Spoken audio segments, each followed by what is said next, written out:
Timor-Leste na fating hameting laço amizade com nação outro e mundo no continua promover paz no estabilidade. Questão ni hatuhusi primeiro-ministro Kairala Sanana Guzmão, ba jornalista, banghira ramata halau encontro o presidente da República José Ramos Horta e a Palácio Presidencial Nicolau Lobato Bairro PT Terosane. Primeiro-ministro Dehan ohin mai hato agradece ba presidente balaran luak hodi apoio no participamos Conferência Comunidade Lusofonia Asiático.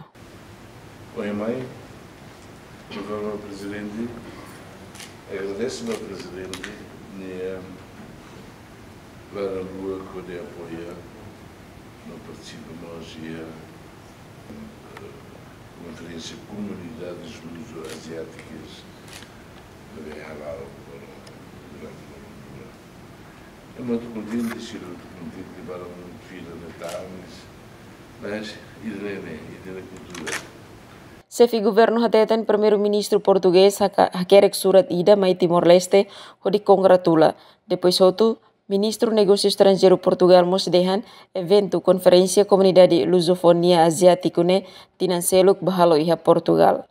Além dene orçamento tinan rihun rua nulu racing nen menususi bilhão ida ponto walu karik ni razão tambasa ka membro governo makla executa hodiak hatan bakestão ne primeiro-ministro dehan sedauk diskutitan.